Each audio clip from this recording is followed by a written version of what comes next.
नमस्कार, जय के चैनल में आप सबका स्वागत है और मैं हूँ आपके साथ प्रदीप कौर। आज हम ऐसे शख्स के साथ आपको मिलाने जा रहे हैं जो कि कश्मीर से एक फुटबॉलर कोच बन चुकी हैं। उनकी सफर यहाँ तक का किस तरह से रहा, ये सब हम उनसे जानना चाहेंगे।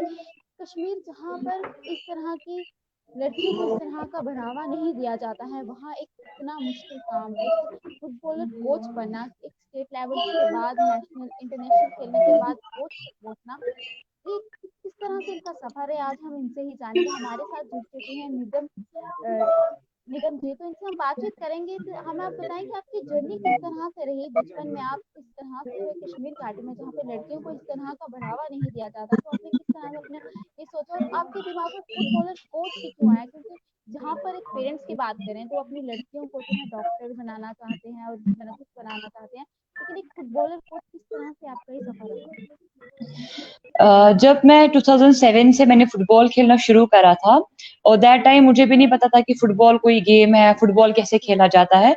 तो मेरा बाई चांस ही फुटबॉल खेलना शुरू हो गया था।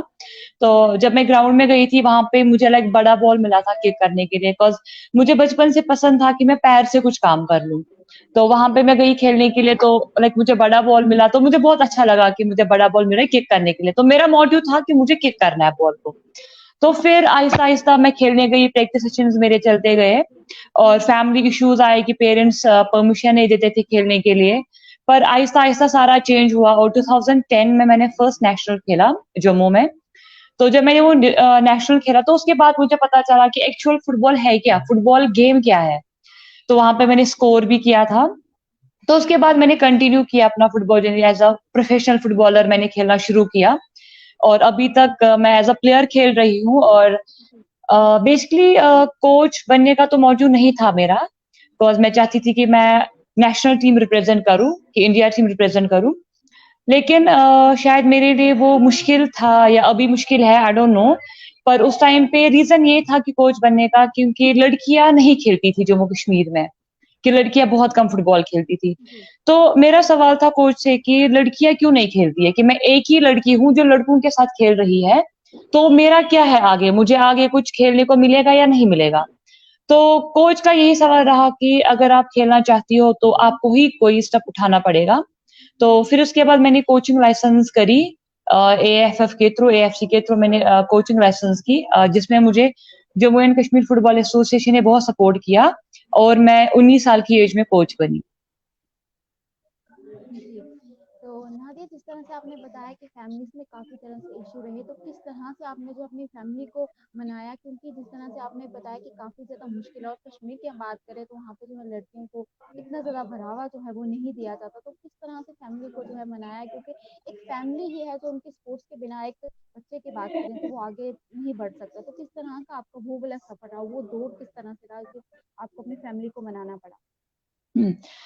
जब शुरुआत में खेलने लगी तो तब मैंने पेरेंट्स को भी नहीं बोला था कि मैं, तब तो मैं एटलीस्ट 12 साल की थी। तो उस वक़्त मैंने फैमिली को भी नहीं बोला था कि मैं कहीं जा रही हूँ खेलने के लिए, मैं बस चुपचाप होके निकली थी। तो फैमिली ने मुझे, लाइक मम्मा ने बहुत मारा था कि नहीं जाना है, आप लड़की हो। क्योंकि जो सोसाइटी है वो उनको बोलते थे कि आप मत भेजो अपनी लड़की को, तो ये लड़कों के साथ होती है, तो वो फिर अपने लड़कियों को भी मेरे साथ चलने नहीं देते थे। तो उस रीज़न की वज़ह से लाइक मुझे बहुत प्रॉब्लम्स आ रही थी फैमिली के थ्रू। लेकिन पापा ने तब मम्मा को बोला था कि अभी आप इसको खेलने दो, क्योंकि अभी तो कुछ है नहीं, आगे तो कोई फ्यूचर नहीं है फुटबॉल का। जिस बच्चे का शौक है तो खेलने दो। तो फिर जब मैंने फर्स्ट नेशनल खेला और उसके बाद मैंने कुछ कैंप्स अटेंड किए और मेरी जो परफॉर्मेंस है वो आगे-आगे बढ़ती गई और फिर मैं कोच बनी, तो उसकी वज़ह से फिर मुझे पेरेंट्स ने जो बहुत सपोर्ट किया, बिकॉज़ उनको लगा कि नहीं, हमारे बच्चे के अंदर कुछ टैलेंट है, तो हमें उनको मौका देना चाहिए। तो तब से मुझे बहुत सपोर्ट मिल रहा है फैमिली का। जी, तो नादिया, हम ये भी जानना चाहेंगे, जिस तरह से आपने कहा आपके 2010 में जो आपने नेशनल खेला, तो उस टाइम पे जो है लड़कियाँ इतनी कम थी, कितनी लड़कियाँ जो थी आपकी तरह जो इस तरह से फुटबॉल खेलती थी? और उसके बाद अब आपके कोच बन जाने के बाद अब उन कितनी और ज़्यादा लड़कियाँ हैं जो इस फील्ड में जो है उतर रही हैं? जैसे कि 2010 में मैंने पहला नेशनल खेला, स्कूल नेशनल खेला, तो उसमें जो है पूरी स्कूल की टीम गई थी, मेलनसन स्कूल से टीम गया हुआ था। तो उनमें एक लड़की की कमी हो गई थी, फिर मुझे लिया गया था उस टीम में। तो उस टाइम पे ऑलमोस्ट 10-11 गर्ल्स जो कश्मीर से थी और बाकी गर्ल्स जम्मू से थी। और उसके बाद से मैंने बहुत कोशिश की कि मैं लड़कियों को लाऊं, लड़कियों को सिखाऊं, पर वो बहुत प्रॉब्लम्स आ रही थी। जैसे कि मैं कोच बनी, मेरा मोटिव था कोच बनने का कि मैं लड़कियों को सिखाऊं, पर लड़कियां नहीं आई। तो मैंने शुरुआत लड़कों से की। उसके बाद मैंने डी लाइसेंस किया, तब भी मैंने सोचा था कि मैं लड़कियों के ऊपर काम करूं, पर उस वक्त भी लड़कियां नहीं आई। तो मुझे और से लड़कों से शुरुआत करना पड़ा। लेकिन अगर आज के दौर पे देखेंगे, इस ईयर में देखेंगे कि लाइक 2009 18 19 20, इन 3 सालों में कितना चेंज हुआ है कि लड़कियां कितनी आने लगी है। सो अभी हमने जो है एकेडमीज भी ओपन करी है लड़कियों के लिए। जैसे लास्ट ईयर हमने 2016-17 में हमने एसएफए खोला था, स्टेट फुटबॉल एकेडमी। जी और अभी 2019 में हमने लोन स्टार कश्मीर एफसी जो है प्रोफेशनल एकेडमी लड़कियों के लिए ओपन करी थी। और 2020 जी में हमने जो है रियल कश्मीर ने भी अभी हमने गर्ल्स के लिए एकेडमी ओपन करी है। तो आज के दौर पे जो है लड़कियां कुछ कम नहीं है, लड़कियां भी बहुत आने लगी है। जी। तो नादिया, आपके फ्रेंड्स का स्पोर्ट्स किस तरह से रहा? क्योंकि जिस तरह से जो आपने बताया कि आपके नेबर्स हैं वो उनको अपनी लड़कियों को जो है आपके साथ नहीं आने, लेकिन इनमें से जो आपके फ्रेंड्स थे उनका सपोर्ट किस तरह से रहा आपकी तरफ? और साथ में साथ आपका गुरु कौन था जिसको देखकर आपको इंस्पिरेशन मिली कि नहीं, आपको भी जो है इस तरह से फुटबॉलर प्लेयर जो है वो बनना है? हम्म। तो उस टाइम पे जो नेबर्स लाइक मेरे फैमिली को बोलते थे कि आप मत भेजो इसको कहीं, क्योंकि हमारी लड़कियां भी खराब हो जाएंगी इसकी वजह से। तो वो मेरी फ्रेंड्स भी बोलती थी कि नहीं, हम आपके साथ नहीं चलेंगे, हमें घर वाले मारते हैं, चोरी चोरी मिलते थे कभी तो। लाइक वो भी नहीं चलना चाहती थी मेरे से, क्योंकि उनको लग रहा था कि मैं लड़कों के साथ जाती हूँ, ऐसे खेलती हूँ लड़कों के साथ, तो अच्छी बात नहीं है। पर उस टाइम पे बस कुछ लोग थे जिनके साथ मैं खेलती थी, जिन लड़कों के साथ मैं खेलती थी। तो वहां पे एक लड़का था, उसका नाम था सलीम।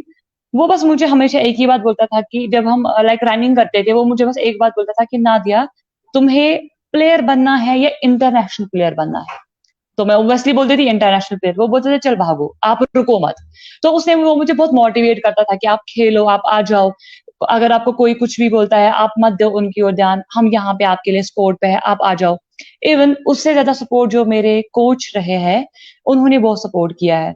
क्योंकि कोच की एक बात मुझे याद है कि एक टाइम पे ऐसा सीन हो गया था कि मुझे खेलने नहीं दिया गया था लड़कों की टीम में, कि टूर्नामेंट था तो मुझे वहां पे नहीं खेलने दिया था। तो उस वक्त मैंने कोच को बोला था कि कोच, मुझे लगता है कि सच में लड़कियों के लिए फुटबॉल नहीं है, तो मुझे नहीं खेलना चाहिए। तो कोच का ये सवाल रहा कि मैं तेरे लिए इन सब लड़कों को छुट्टी कर दूंगा, पर तू आ जा। और मैं उनके पास कंटिन्यू गई, और अभी आप देख सकते हैं कि मैं उन कोच की वजह से किस लेवल पे हूँ। जी, आप इस वक्त कश्मीर की पहली ऐसी महिला है जो फुटबॉलर प्लेयर बन चुकी हैं। लेकिन जिस तरह से आपने बताया कि इतना सब कुछ आपको सहना पड़ा और इस वक्त आप इतनी बड़ी मुकाम पर हैं, लेकिन कहीं ना कहीं बीच में आपकी उम्मीद भी टूटी होगी, क्योंकि जिस तरह से आपके घर वालों ने भी मना किया। और दोस्तों की अगर हम बात करें तो दोस्तों का भी इस तरह से रहा कि नहीं, हमें आपसे नहीं मिलना, आपसे दोस्ती नहीं रखनी है। तो किस तरह का फील हुआ? कहीं ना कहीं आप भी टूटे ही होंगे। कभी ना कभी आपने भी सोचा हम्म। होगा कि नहीं, मुझे ये फील जो है नहीं छुड़नी चाहिए। हम्म। ऐसा तो बहुत बार हुआ है कि मैं सोच रही थी कि नहीं खेलना चाहिए मुझे फुटबॉल, कुछ हासिल नहीं होगा, लाइक मैं अपना टाइम जाया कर रही हूँ। चलो ठीक है, फिटनेस तो ठीक है, पर शायद मैं अपना टाइम जाया कर, मुझे कुछ और देखना चाहिए कि लाइफ का करियर, लाइक गोल क्या है मेरा। लाइक मैं अभी भी सोची मेरा गोल क्या है। तो उस टाइम भी मैं ये सोच रही थी कि क्या रहेगा आगे, कुछ है ही नहीं। लाइक फ्रेंड्स थे वो भी नहीं है, फैमिली सपोर्ट में नहीं है, कोई अच्छे से बात नहीं करता है। लेकिन फिर मैंने कहीं ना कहीं ये सोचा कि अगर करना है तो ऐसा करना है कि लोग आगे पीछे घूमे। और मैंने वो करके दिया कि मेरी जो लाइक उम्मीदें थी, मैंने अपनी उम्मीदें, लाइक अपना जो मेरा फोकस था, जो मैंने सोचा हुआ था कि मुझे क्या करना है, वो मैंने पूरा कर लिया। और आज के दौर पे वही लोग मुझे कहते हैं कि नादिया आप कब आए, कब जाना है, कैसी चल रही है गेम, सेहत का ख्याल रखो। लाइक बहुत अच्छा वो लोग सपोर्ट कर रहे हैं अभी। तो अगर मैंने उस टाइम पे छोड़ा होता तो शायद आज मैं इस लेवल पे नहीं होती, और मैं भी शायद दूसरे लोगों के पीछे पीछे घूमती रहती होती। तो उस समय पे जो आपको ठुकराते थे आज वही आपसे बातचीत कर रहे हैं, तो अब उनका बिहेवियर आपके साथ कैसा है? बहुत ही ज्यादा अच्छा है कि जैसे कि ऐसे लोग हैं जिनको मैं जानती तक नहीं हूँ, उनके मैसेज आते हैं कि नादिया आप बहुत अच्छा काम कर रहे हो। लाइक एक मोटिवेशन मिलता है उनसे, कि इंसान को लगता है कि नहीं, हमें और आगे करना चाहिए, हमें स्टॉप नहीं होना चाहिए, जो कोई भी मुश्किलात आए आपको फेस करना पड़ेगा।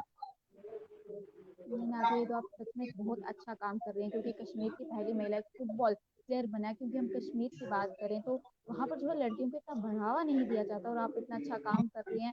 एक इंटरनेशनल खेलने के बाद भी अभी अभी कोच पे बन चुकी हैं। तो जिस तरह से बताया कि क्या लड़कियों की अगर हम बात करें तब आप अकेली थी कश्मीर से, तो आप जो है इतनी लड़कियां जो है उसमें आ रही हैं, तो आगे का आपका क्या प्लान है? आपने भी आगे मतलब लड़कियों को इस तरह से ही आगे बढ़ावा देते रहना है, अपने जैसा जिस तरह से आपने इतना अच्छा मुकाम हासिल किया, आप ये भी चाहते कि बाकी लड़कियां भी आपकी तरह इतना मुकाम हासिल कर पाए? हाँ बिल्कुल, और जैसे आप कि जैसे कि आपको हम लगता है कि टीम्स लेके जाते। आने वाले समय में लड़कियां जो हैं इस मुकाम पर पहुंच कर कश्मीर से जो टैलेंट अभी तक छुपा बैठा है वो बाहर आ पाएगा? या बिल्कुल, देखिए टैलेंट बहुत है, ठीक है, लेकिन हम लोग उनको मौका नहीं दे रहे हैं। जैसे कि मैं अपनी बात करूंगी, मुझे भी मौका नहीं मिला। मुझे किसी ने नहीं बोला कि ना जाकर आप खेलो, चलो हम आपकी हेल्प करें, आप यहाँ पे जाओ खेलने, ये तेरे लिए अच्छा रास्ता है। किसी ने कोई हेल्प नहीं की है। लेकिन मैं बता रही हूँ कि मैं फील्ड में आई और मैं हर एक की हेल्प कर, चाहे वो लड़का हो चाहे वो लड़की हो, मैं हर एक की हेल्प कर रही हूँ कि आपको कैसे आगे बढ़ना चाहिए। और अगर हम देखेंगे कि वुमेन फुटबॉल का क्या फ्यूचर है आगे कश्मीर जे-एंड-के टीम से, जैसे कि मेरा ये गोल है कि अभी जो कश्मीर की टीम है, जब हम लोग बाहर जाते हैं खेलने के लिए और जब वहां पे फिक्सचर में आता है कि जैसे कि आता है फॉर एग्जांपल हरियाणा वर्सेस जे-एंड-के, तो हरियाणा वाले रात को आराम से बैठते हैं, रिलैक्स करते हैं। क्यों? उनको पता है हमारा मैच तो जे-एंड-के के साथ है, भाई हम लोग तो 10-15 मार ही देंगे उनको। मेरा ये मोटिव है कि हम लोग ऐसा टीम बनाए कि सब लोग डरे कि जे-एंड-के का टीम आ रहा है खेलने के लिए। और फ्यूचर बहुत है। अभी देखो रियल कश्मीर ने भी टीम बनाया है। अभी तो कश्मीर से एक ही बार इंडियन वुमेन लीग हुआ था, वो भी सीएम्स 11 के नाम से हुआ था 2016 में। और तब से अभी तक कोई भी आई लीग नहीं हुआ है लड़कियों के लिए। क्यों? कोई स्टेप उठा नहीं रहा है। अभी रियल कश्मीर आया है, रियल कश्मीर में भी अगले साल में वो इंडियन वुमेन लीग के लिए अप्रूव करे। तो मतलब हमें मिल रहा है प्लेटफॉर्म, लेकिन अब हमें उसको यूज करना है। हेल्प चाहिए, गवर्नमेंट हेल्प चाहिए, सपोर्ट चाहिए, स्पॉन्सर्स चाहिए। जब तक वो चीजें हमारे पास नहीं आएंगे, हम लोग अपना कुछ भी शो नहीं कर पाएंगे। सो हमें उन सब चीजों की नीड है। अभी रियल कश्मीर है कि इंशाल्लाह आने वाले दिनों में रियल कश्मीर की टीम बहुत अच्छा आगे जाएगी। जी। और मैं उम्मीद करती हूँ कि जो भी बाकी टीम्स है हमारे यहाँ पे कश्मीर में, वो भी उनके पास तो लड़कों की टीम ऑलरेडी है, तो वो क्यों ना लड़कियों के लिए भी टीम्स बनाए। और मे बी लड़कियों के लिए कंपटीशन ऐसा हो जाए कि लड़कियों के बीच में भी कंपटीशन हो कि नहीं हमें खेलना, पहले स्टेट लीग खेलनी है, फिर नेशनल, फिर आई लीग, तो वो कंपटीशन आ जाए। नादिया, मैं आपको यहाँ पे बता दूं कि हमारे व्यूअर लोनी आसिफ ने कमेंट किया कि वो आपके बहुत बड़े फैन हैं, तो आप उनको क्या कहना चाहेंगे? या मैं तो सबसे पहले ये बोलूंगी शुक्रिया कि आप हमें सपोर्ट कर रहे हैं। और दूसरी बात मैं ये बोलना चाहूंगी कि अगर आपके थ्रू अगर आपको कुछ नॉलेज है, चाहे फुटबॉल की या चाहे और किसी स्पोर्ट्स की अगर नॉलेज है, तो आप भी आगे जाकर शेयर करें, ताकि क्या पता आपके थ्रू कोई ऐसा बच्चा हो जिसको कोई नॉलेज ना हो, वो उसको प्लेटफॉर्म मिल जाए खेलने के लिए। So keep supporting. मेरा एक लाइफ का एक थॉट है, डू गुड एंड फॉरगेट। आप अच्छा करो और भूल जाओ। जितना आप अच्छा करोगे ना, उससे क्या होगा कि वो आगे जाकर अच्छा करेगा। सो आप भी अच्छा आगे करें।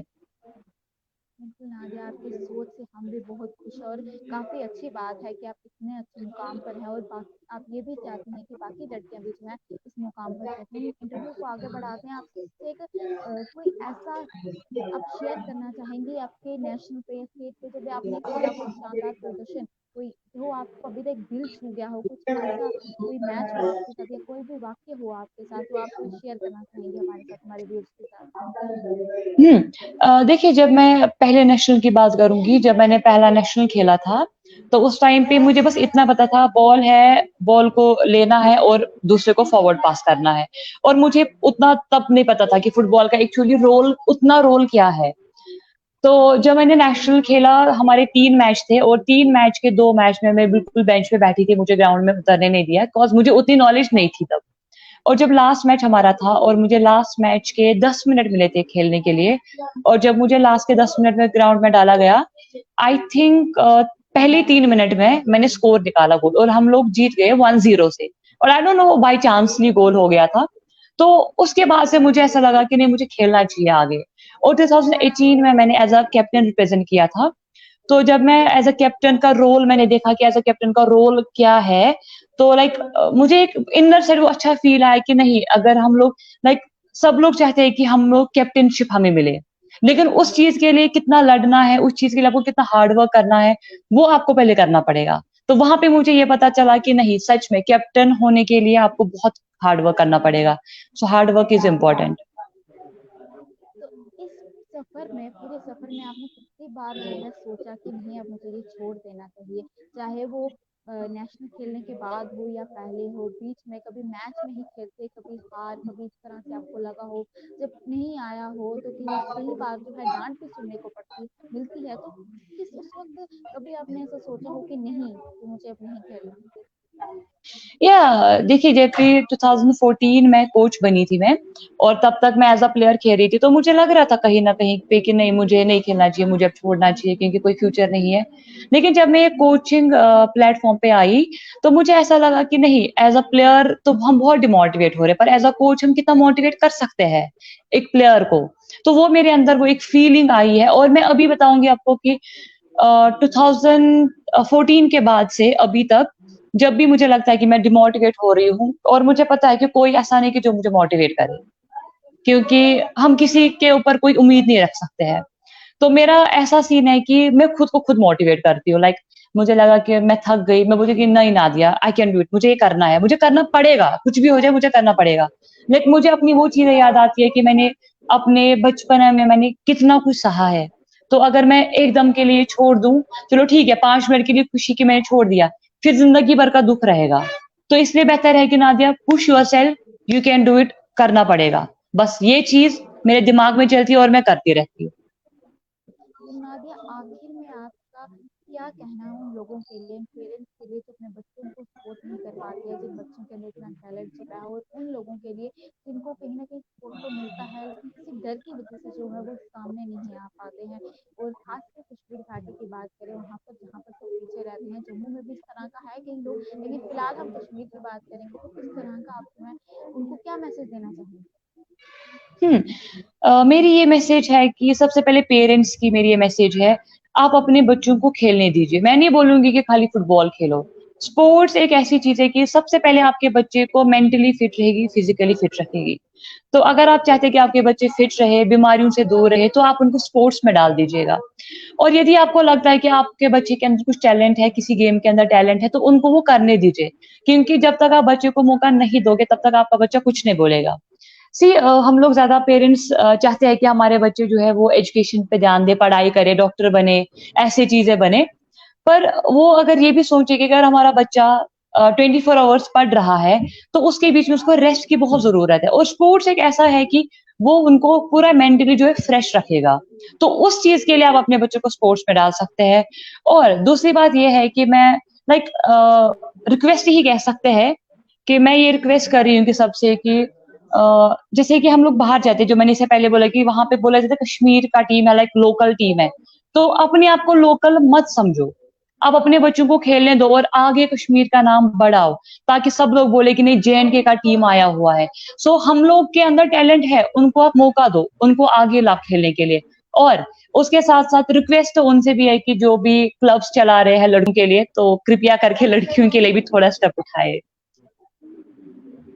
जी, मेरा एक सवाल और रहेगा आपसे, आखिरी सवाल, कि आप अपने आप को फिट रखने के लिए क्या कुछ करते हैं? क्योंकि अगर जब प्लेयर अपने आप को फिट रखना बहुत ज़्यादा ज़रूरी है, तो उसके लिए आप क्या कुछ करती हैं? या फिट रखने के लिए सबसे पहले एक तो डाइट के ऊपर ध्यान रखना पड़ता है, और दूसरा है कि आपको प्रैक्टिस करनी पड़ेगी। चाहे आंधी आए, तूफान आए, कुछ भी हो जाए, प्रैक्टिस तो आपको करनी है। जैसे कि अभी कोविड था, तो हम लोग अपने घरों में प्रैक्टिस कर रहे थे। उस ज़ूम ऐप के थ्रू ही हम लोग बच्चों को भी मिलकर हम लोग प्रैक्टिस कर रहे थे। क्योंकि अगर आप फिट नहीं हैं, तो आप नहीं खेल सकते। उससे क्या होगा, आपको इंजरी हो जाएगी। जैसे कि पेरेंट्स ये चाहते हैं कि उनके बच्चों को ना लगे। पर स्पोर्ट्स ऐसा तो लग तो जाएगी, पर ऐसा भी नहीं है कि वो ज़िंदगी भर ठीक नहीं होगा। पर उसके लिए वैसे तरीके, आपको स्ट्रेच करना पड़ेगा बॉडी, तब जाके आप अच्छा खेल सकते हो। तो फिटनेस तो बहुत ज़रूरी है खेलने के लिए, तो फिट तो रहना पड़ेगा। जी नादिया, बहुत बहुत शुक्रिया हमारे साथ जुड़ने के लिए, हमें अपनी अपनी हिस्ट्री जो है, अपनी बायोग्राफी जो है वो बताने के लिए, ताकि आगे जो लड़कियां हैं वो भी इस मुकाम पे पहुंच सके। बहुत बहुत हुँ, शुक्रिया हुँ। आपका।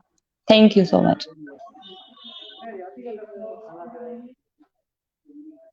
तो ये थे हमारे साथ नादिया निगम जी, जिनके साथ हमने बातचीत की, और उन्होंने किस तरह से बताया कि किस तरह का उनका जो है जर्नी रही, किस तरह से वो एक आम लड़की से जो है फुटबॉलर कोच बने, और किस तरह की कितनी मुश्किलों का सामना उन्हें करना पड़ा। लेकिन एक बात मैं आप अपने चैनल के माध्यम से जरूर कहना चाहूंगी कि हमारे देश में जो है टैलेंट की बिल्कुल भी कमी नहीं है। बहुत सारे ऐसे लोग हैं जिनमें काफी टैलेंट छिपा हुआ है, लेकिन अपने टैलेंट को जो है सामने नहीं ला पा रहे हैं। हमारी भी आप लोगों से रिक्वेस्ट है कि अपने टैलेंट को जो बाहर लाएं। पेरेंट्स से भी रिक्वेस्ट है कि उनके बच्चों के अंदर जितना भी टैलेंट है उन्हें जो है बाहर आने दे, बाहर लाए, उनका सपोर्ट करें, ताकि हमारा देश जो है जम्मू कश्मीर जो है वो भी एक नंबर वन कहला पाए। एक नंबर वन की जो लिस्ट है उसमें हमारा शहर जो है वो भी पहुंच पाए। जेके चैनल की पेशकश में इतना ही। देखते रहें जेके चैनल। नमस्कार।